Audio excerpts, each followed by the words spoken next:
आज की इस वीडियो में सुनेंगे जितिया की व्रत कथा। एक बार नेमिप्रायण के निवासी ऋषियों के संसार के कालांतर सूत जी से पूछा, है सूत जी, कराल काली काल में लोगों के बालक किस तरह दीर्घ आयु होंगे, सो कहिए। सूत जी बोले, जब द्वापर का अंत में कलयुग का आरंभ था, उसी समय बहुत से स्त्रियों ने आपस में सलाह की थी कि क्या इस कलयुग में माता के जीवित रहते हुए पुत्र मर जाएंगे। जब वे आपस में कुछ निर्णय नहीं कर सकी, तब गौतम जी के पास पूछने के लिए गई। जब उनके पास पहुंचती तो उस समय गौतम जी अनंत के साथ बैठे थे।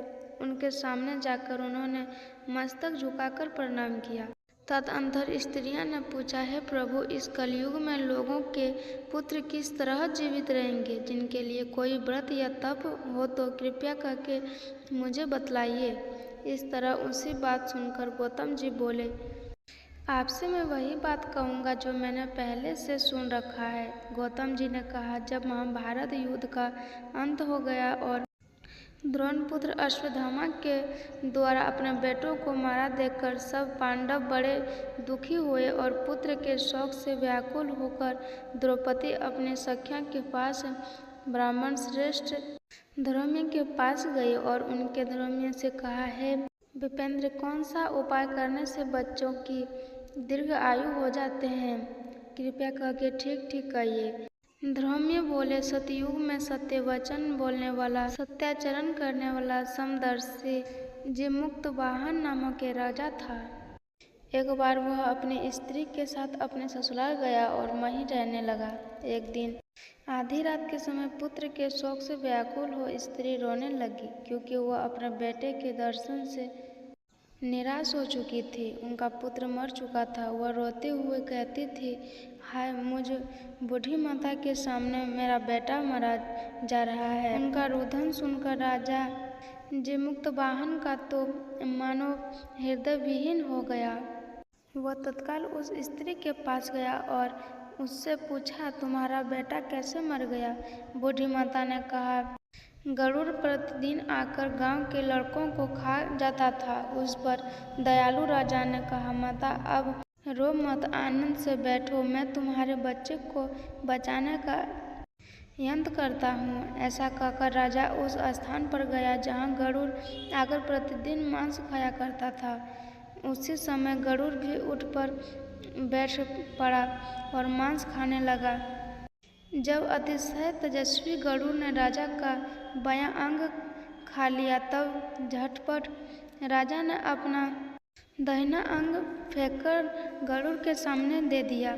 यह देखकर गरुड़ जी ने कहा, तुम कोई देवता हो? कौन हो तुम? मनुष्य तो नहीं जान पड़ते हो।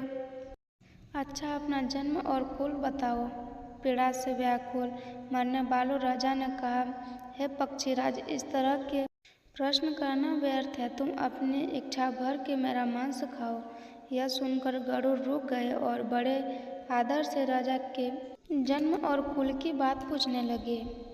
राजा ने कहा, मेरे माता का नाम शैब्या और मेरे पिता का नाम शालिवाहन है। सूर्यवंश मेरा जन्म हुआ है और जिमुक्त मेरा नाम है। राजा की दयालुता देखकर गरुड़ ने कहा, हे महाभाग्य, तुम्हारे मन में जो अभिलाषा हो वह वर मांगो। राजा ने कहा, हे पक्षीराज, यदि आप मुझ पर वर दे रहे हैं तो वर दीजिए कि अपने अब तक जिन प्राणियों को खाया है वह सब जीवित हो जाए।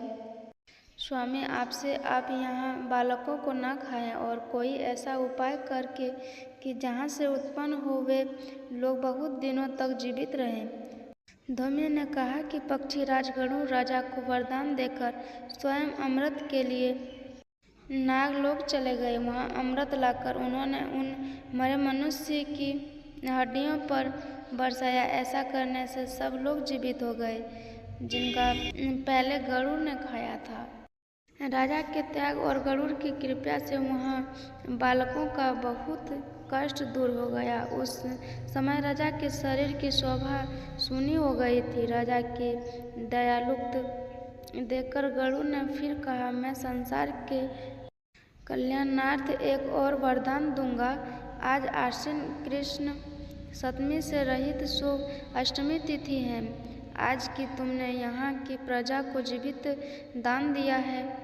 हे राजन, आपसे यह दिन ब्रह्मभावी हो गया। जो मुक्ति भेद से विविध नामों से विख्यात है, वही त्रिलोक से पूजित दुर्गा अमृत प्राप्त करने के अर्थ से जीवित पुत्रिका के नाम से विख्यात होगी। सो इस तिथि को जो स्त्रियां जीवित पुत्रिका की और कुश की आकृति बनाकर तुम्हारी पूजा करेगी, तो तुम दिनों दिन उनका सौभाग्य बढ़ाएगा और वंश की भी बढ़ती होती जाएगी। हे माँ भाग्य, इस विषय में विचार करने की भी आवश्यकता नहीं है।